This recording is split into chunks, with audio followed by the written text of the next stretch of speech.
সেদিনকার ঘটনা তো কি যে দিছে একটা পোলা খুব বেমার, হ্যাঁ, তে যা পয়সা পাতি আসল সব খরচ করে শেষ দিছে। এখন কি করবো?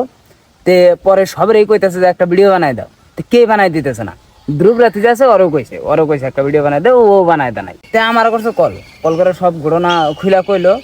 তে কয় যে তোমার লগে বলে ধ্রুব রাত্রির লগে ভালো ফ্রেন্ড, তে তুমি যদি একটু কইতা।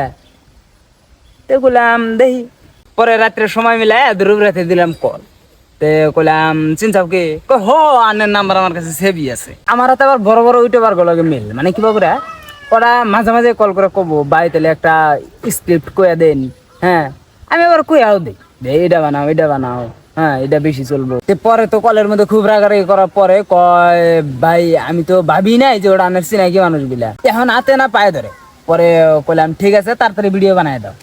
পরে সেই ভিডিও বানাই দেয়। কি কই তোরে, যদি খালি আমার একটুকা লেখাপড়া থাকতো, একটুকা খালি লেখাপড়া থাকতো না, আমি যে কত বড় ইউটিউবার হারতাম মানুষকে। এখন কি হেড দিছে আমার কয় আমি বলে আর উপকারী করি নাই। আমি যদি না কইতাম ভিডিও বানাই দিত, সেই জন্য মেসের উপকারী করে না কেনা, পরে নাম পাওয়া